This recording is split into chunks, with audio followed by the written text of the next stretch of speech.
नमस्कार साथियों, स्वागत है आप सभी का वाईफाई स्टडी 2.0 पर। मैं हूं अंकित अवस्थी। आप हैं मेरे साथ में एक ऐसी खबर पर चर्चा करने के लिए जिसे देख करके आपको कुछ ऐतिहासिक घटनाएं याद आ जाएंगी। मैं इस घटना के बारे में चर्चा करूं कि श्रीलंका और चीन में किस बात की लड़ाई हो रही है। इस बात को समझाने से पूर्व मैं आपको थोड़ा सा राजस्थान का इतिहास बताता हूं साथियों। यहाँ पर जो मैं आपके साथ एक इमेज शो कर रहा हूँ, ये असल में एक घटना के बारे में है जिसे मतीरे की राड़ के नाम से जाना जाता है। राड़ का मतलब असल में लड़ाई झगड़े से होता है। राजस्थान के अंदर मतीरा मतलब तरबूज होता है। आपके यहाँ पे भी शायद ऐसा ही बोलते होंगे। राड़ का मतलब लड़ाई होता है, पता नहीं आपके यहाँ क्या बोलते हैं। राजस्थान में सन 1644 में एक बार दो रियासत, नागौर रियासत और बीकानेर रियासत आपस में लड़ मरी, यानी एक दूसरे के साथ लड़ ली और लड़ने से हजारों सैनिकों की मौत हो गई। कारण पता है क्या था? कारण था एक का तरबूज दूसरे के खेत में गिर गया था। बीकानेर की रियासत में पैदा हुआ तरबूज नागौर रियासत के खेतों में लटक रहा था, जैसे बाउंड्री नहीं होती है, लटक रहा था। नागौर वालों ने कहा जब हमारे खेत की तरफ आ गया है तो इसे तोड़कर हम खाएंगे। बस इसी बात पर किसान आपस में लड़ मरे, सैनिक साथ में इन्वॉल्व हो गए। फाइनली हजारों लोगों की मौत हो गई। तब जाकर के तो राजाओं को पता चला कि लोग मतीरे के कारण लड़ाई लड़ लिए हैं। अब आप पूछेंगे सर ये कहाँ से आ गई सारी बात?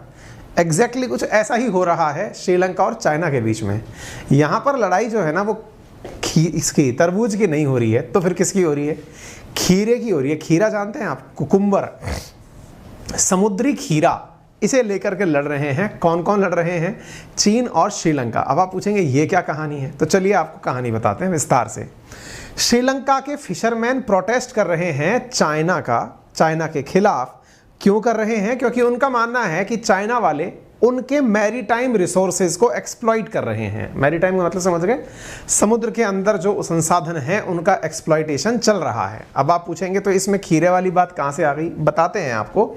तो यहाँ पर मैरीटाइम रिसोर्सेज का एक्सप्लॉइटेशन के कारण से श्रीलंका के मछुआरे चीन का विरोध कर रहे हैं। क्यों हो रहा है साहब? इसके पीछे क्या कहानी है मैं आपको बताता हूँ। साथियों, आपको ये पड़ा हुआ जानवर सा दिखाई पड़ रहा है? देख करके जिसको एक बार तो जो वेजिटेरियन लोग हैं उनके अंदर तो घिन आ जाएगी कि क्या है ये, छी। आपको ये जो कोरल सी दिखाई दे रही है यहाँ पर, क्योंकि समटाइम्स क्या होता है जो आप पसंद नहीं करते वो आपके लिए खराब माना जाता है। समुद्र के अंदर समुद्र की तलहटी है ये, ऊपर पानी भरा हुआ है, नीचे की तरफ कोरल्स दिखाई पड़ रही हैं। और ये जो पड़ा हुआ जानवर सा है ना, ये जो दिख रहा है कांटेदार सा जानवर, इसी को समुद्री खीरा कहा जाता है। अंग्रेजी में इसको कहते हैं सी कुकुम्बर। अब ये समुद्री खीरा जो है, इसकी मैं थोड़ी सी विशेषता बता देता हूं ताकि थोड़ी इज्जत बढ़ जाए आपके दिमाग में। इसका भाव मार्केट में $16,500 प्रति किलो तक है। साधारण भाव शुरू होता है 5,000 रुपए किलो से लेकर के लाखों करोड़ों रुपए तक इसका भाव जाता है। इस तरह की भी सी कुकुम्बर मार्केट में अवेलेबल है। यानी कि सबसे घटिया प्रकार का खीरा अगर खाया आपने अपने मार्केट में, जब 20 से लेके 50-60 रुपए किलो तक मिल जाता है, वो तो हरा खीरा है। समुद्री खीरा जो है ना, उसका भाव इतना महंगा है। अब ये लोग कौन खाते हैं? चाइनीज़ लोग खाते हैं, जापानी खाते हैं, हांगकांग वाले, सिंगापुर वाले, ये समुद्री खीरे खाते हैं। आप पूछेंगे इनकी खेती तो है नहीं, तो समुद्र के अंदर से पैदा करके खाते हैं। क्यों साहब, ऐसा क्या है इसके अंदर? इसके अंदर 2-3 चीज़ें खास हैं। पहला, इसके अंदर जो मतलब प्रोटीन है वो कैंसर को खत्म करता है, नंबर 1। नंबर दूसरा, इसके अंदर इस प्रकार के एंटीऑक्सीडेंट्स हैं कि विभिन्न प्रकार की बीमारी, चाहे फिर वो हार्ट की ब्लॉकेज से रिलेटेड हो, चाहे वो कैंसर से हो, चाहे वो गठिया रोग से हो, वो इसको खाने से सही हो जाती हैं। इसे लेकर के इसकी इतनी इल्लीगल स्मगलिंग होती है कि आपको यहाँ पर कुछ न्यूज़ देखनी चाहिए। क्या न्यूज़? मैं आपको इंडिया के कंटेक्स्ट में एक न्यूज़ दिखाता हूँ। सितंबर यानी आज से 1 साल पहले की खबर है। भारत के कोस्ट गार्ड के द्वारा 2 टन यानी कि 2000 किलो सी कुकुम्बर पकड़ी गई थी। कितने रुपए की पकड़ी गई थी? 80 मिलियन रुपए, यानी कि 80 गुणा 10 लाख, उनको रुपए में कन्वर्ट कर लो, यानी कि 8 करोड़ रुपए का 2 टन यानी 2000 किलो सी कुकुम्बर पकड़ा गया था कोस्ट गार्ड्स के द्वारा। भाग दे लेना, निकाल लेना, क्या भाव निकल के आता है अंदाज़ा लग जाएगा। ये मैंने केवल आपको इसलिए दिखाया क्योंकि इंडिया में यह जीव एंडेंजर्ड है और इस स्थिति में इसका दोहन, इसका उपयोग करना पूर्णतः प्रतिबंधित है। अब उम्मीद है कि आपको ये बात अच्छे से समझ में आ रही हो। आप कहेंगे तो सर एक बात बताइए, इंडिया वालों ने पकड़ी कहाँ से आ रही थी? ये वहीं से आती है, श्रीलंका साइड से। अब आप पूछेंगे इसका क्या कहानी है, थोड़ा सा और बताइए, इंटरेस्ट बढ़ रहा है। थोड़ा सा जान लीजिए। भारत के अंदर वाइल्ड लाइफ प्रोटेक्शन एक्ट 1972 के तहत इसे एंडेंजर्ड स्पीसीज कंसीडर किया गया है। टेक्निकली ये इकाइनोडर्मेटा करके जो जीव होते हैं उनके स्टारफिश और सी अर्चिन के प्रकार के जो जीव हैं उनसे संबंध रखते हैं। बायोलॉजी ज़्यादा अपन को आती नहीं है। श्रीलंका के अंदर अगर उत्तर की तरफ हम चलते हैं तो उत्तरी श्रीलंका में जाफना के नज़दीक ये जो पाक स्ट्रेट और मन्नार की खाड़ी वाली क्षेत्र है ना, इसमें ये सी कुकुम्बर पाई जाती है। सर कहाँ उगती है? ये उगती नहीं है, जीव जंतु हैं ये। कहाँ मिलते हैं साहब फिर ये? तो जनाब ये समुद्र की तलहटी में पड़े हुए पाए जाते हैं। समुद्र, ये तैर नहीं सकते, ये चल फिर नहीं सकते, इनके मुंह नहीं होता, इनके गुदाद्वार नहीं होता, इनके कुछ नहीं होता। ये बढ़ते कैसे हैं ये ईश्वर को पता है। ये कोरल के प्रकार से वृद्धि करते हैं, प्रोटीन का रिच सोर्स होते हैं ये समुद्र की तलहटी में ही पड़े हुए रहते हैं। यानी कि आप समुद्र की तलहटी में पहुंचे, वहां से पीस उठाए और उठा करके निकल के बाहर आ गए। अब आप पूछेंगे सर समुद्र की गहराइयों में जाने के लिए हिम्मत किसके पास होती है इतनी नीचे तक जा करके निकाल के लाने की? समुद्र की तलहटी तो काफी गहराइयों तक होती है। यस, इसी के लिए आवश्यकता होती है बड़े बड़े ट्रॉलर्स की। अब ये ट्रॉलर्स क्या होते हैं साथियों? कुछ ऐसे मशीन हैं या फिर ये समझिए जहाज हैं पानी के, जो कि समुद्र की तलहटी में, जैसे अपन खेत के अंदर हल नहीं जोतते हैं, ऐसे ऐसे बहुत सारे ट्रॉलर्स हैं जो कि समुद्र की तलहटी के अंदर जोतते हुए माल को निकाल कर लाते हैं। तलहटी में चलते हैं, उन्हें ट्रॉलर्स कहते हैं। ठीक है, उन ट्रॉलर्स के द्वारा इनको पकड़ा जाता है। आप सोच कर देखो कितने करोड़ों रुपए का व्यापार है समुद्र की गहराइयों से ये निकालने का। सर किन के पास होते हैं ये ट्रॉलर्स? जिनके पास पैसा है।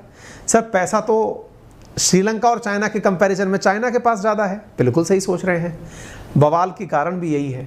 कारण ये है कि श्रीलंकन सरकार जो कि इस समय थोड़े गरीबी के हालात में चल रही है, उसने हाल ही में चाइना की एक फर्म के साथ जो कि मकाऊ नामक जगह से बिलोंग करती है, उसके साथ 10 साल के लिए इस जाफना वाले क्षेत्र के अंदर समुद्री रिसोर्सेज निकालने का एग्रीमेंट किया है।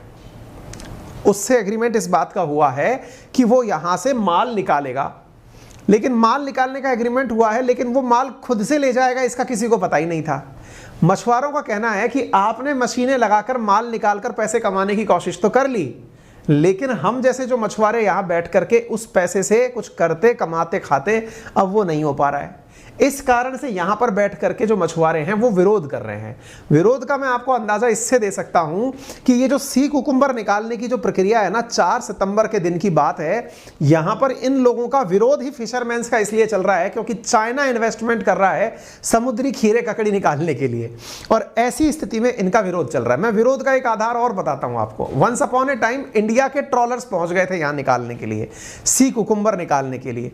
अब जब हम यहां पहुंचे थे ना, Indian trawlers steal Sri Lankan fish, Chinese sea cucumber firm offer a lifeline. मतलब होता यह है कि इस जगह पर सी कुकुम्बर निकालने के लिए इंडिया के मछुआरे भी जाते रहते हैं। इनको लेकर के श्रीलंका वाले एकदम तने हुए रहते हैं कि साहब आप हमारे खीरे चुरा ले गए। इस खीरे की लड़ाई इतनी भयंकर है कि हर जगह इसको लेकर विवाद हो रखा है। विवाद में चाइना कूद पड़ा है क्योंकि चाइना के साथ सरकार ने एग्रीमेंट कर लिया है। तो एक रिपोर्ट बताती है कि कोलंबो से लगभग 336 टन सी कुकुम्बर जो है वो बीजिंग, सिंगापुर और हांगकांग भेजा गया। देखो मैं फिर से बताता हूं, 80 मिलियन रुपीस, लगभग 8 करोड़ रुपए का सी कुकुम्बर जो है वो 2 टन था। ठीक है, 8 करोड़ रुपए का। अब यहां देखना कितना है, 150 गुना 8 करोड़ कर लो आप, अब उससे अंदाजा लगा लो 120 करोड़ रुपए का सी कुकुम्बर जो है ना वो बीजिंग निकल करके गया है इस क्षेत्र से। इससे अंदाजा लगा लो आप लोग हाईलाइट ले रहे हो कि पता नहीं केवल फिशरी का व्यापार है, बहुत बड़ा व्यापार है। आप इससे अंदाजा लगा लीजिए कि सी कुकुम्बर जो है ना वो चाइनीज की पहली पसंद है खाने की। मतलब वो ये मानते हैं कि बस इसको खा लिया तो बस जिंदगी जिंगा लाला टाइप से हो गई। ठीक है ना। तो Beijing investment in sea cucumber farm spark concern. उम्मीद है कि अब आपको ये बात अच्छे से समझ में आ गई होगी। 10 साल के लिए इनके बीच का जो एग्रीमेंट हुआ है वो समझ में आ गया होगा। अब मैं आपको आगे की जानकारी देता हूं। आपको मालूम होना चाहिए रिसेंट डेज के अंदर चाइना के द्वारा दुनिया भर के समुद्रों से इल्लीगल फिशरीज की जा रही है, यानी फिश को निकाला जा रहा है। यही कारण है कि जब क्वाड समिट हुई थी ना, तो उस दौरान दुनिया भर के सभी देशों ने एक मतलब दुनिया भर के सभी देशों ने, होने को तो क्वाड में 4 ही देश थे, लेकिन उन सब ने अपनी अपनी शिकायतें भेजी हुई थी चीन के खिलाफ, अपने 4 मतलब इंडिया, ऑस्ट्रेलिया, जापान, यूएस के पास, कि साहब ये है ना हमारे हिस्से का मछली उत्पादन करके खा जाता है। यही कारण है कि इस समय दुनिया लामबंद हो रही है। किसके खिलाफ? क्योंकि चीन का समुद्र में इन दिनों लगातार दखल बढ़ता जा रहा है, क्योंकि चाइना वालों ने लगभग 9000 से अधिक ट्रॉलर्स पानी में छोड़े हुए हैं जो दुनिया भर में फैल रहे हैं, और जहां जहां सी कोस्ट है वहां जाकर के मछलियां पकड़ पकड़ करके लेके आ रहे हैं। आप इससे अंदाजा लगा लीजिए कि इनके जो मछली पकड़ने के जो यंत्र है ना, वो गालापागोस तक यानी कि साउथ अमेरिका तक पहुंच गए थे, वहां से भी निकाल करके ये समुद्र से चीज निकाल कर ला रहे थे। इक्वाडोर, पेरू, अर्जेंटीना तक समुद्र में चीन के मछुआरे पहुंचे हुए हैं जो अंतरराष्ट्रीय कानूनों का उल्लंघन करते हुए उनके क्षेत्रों में से मछलियां पकड़ पकड़ करके लेकर आ रहे हैं। आप इससे अंदाजा लगा सकते हैं, यहां पर आंकड़े हैं जो आपके सामने दिखा रहे हैं कि कितनी बड़ी मात्रा में, कितने घंटों तक चीनी लोग जो हैं वो वहां पर जाकर के सामान चुरा करके लेके आ रहे हैं। ठीक है ना? तो दुनिया के लिए एक बड़ा चैलेंज है इस समय, और यही कारण है कि दुनिया भर के लोग चीनियों को पकड़ के कई जगह तो गिरफ्तार कर रहे हैं, कई जगह प्रोटेस्ट में उतर रहे हैं। आप इधर देख सकते हैं कि इक्वाडोर ने चाइनीज फिशरमैन जिसको 6000 शार्क के साथ पकड़ा गया था, 2017 में उनको जेल कर दिया था। चाइना जो है वो अग्रेसिवली इलीगल फिशिंग कर रहा है, जिससे कि वर्ल्ड की मैरीटाइम को बहुत नुकसान हो रहा है। ये 2022 की खबर है। दुनिया के अंदर जो इलीगल फिशिंग होती है उसका 95% जो है ना वो बीजिंग रेस्पॉन्सिबल है दुनिया के अंदर, ये माना गया है। ठीक है ना? तो फिशिंग इंडस्ट्री अगर हम दुनिया की बात करें तो ये माना जाता है कि केवल चाइना के अंदर $53.5 बिलियन का 2027 के अंदर फिश मार्केट होगा, जिसके लिए ये सारी चीजें हो रही हैं। यही कारण है कि क्वाड समिट ने मैरीटाइम सिक्योरिटी इनिशिएटिव लॉन्च किया था, ताकि डार्क शिपिंग जो कि इंडो पैसिफिक क्षेत्र में होती है उससे रोक लगाई जा सके। उम्मीद है कि आप सभी साथियों को ये बात प्रॉपर तरीके से समझ में आ गई हो। अगर जानकारी समझ में आ गई हो तो अपने सभी साथियों से इसे शेयर कर देना। कल सुबह 8 बजे आपकी एक बहुत ही प्यारी सी स्पेशल क्लास रखी गई है, जिसका लिंक मैंने कमेंट बॉक्स में पिन कर दिया है। फ्री क्लास है, रेफरल कोड अंकित 10 लगाकर आप वहां पर पहुंच सकते हैं। करंट के वो इश्यूज जो कि इंपॉर्टेंट है यूपीएससी एग्जामिनेशन पर्सपेक्टिव से, उन्हें मैं वहां पर आपके साथ डिस्कस करूंगा। आप वहां पर पहुंच सकते हैं। इस कंटेंट की पीडीएफ आपको मेरे टेलीग्राम चैनल अंकित अवस्थी सर पर, जो कि वेरीफाइड अकाउंट है, उस पर आपको मिल जाएगी। एसएससी कैटेगरी के अंदर इस समय 20% ऑफ 30 सितंबर तक चल रहा है। अंकित 10 लगाने तक 30% ऑफ मिलता है। आपको 24 महीने का सब्सक्रिप्शन मात्र 9,935 रुपए में दिया जा रहा है, जिसमें मैथ, इंग्लिश, रीजनिंग, जीके, ये सभी आपको एक ही सब्सक्रिप्शन के अंदर प्राप्त हो जा रही हैं। फिलहाल के लिए इतना ही। अपना ख्याल रखें। धन्यवाद।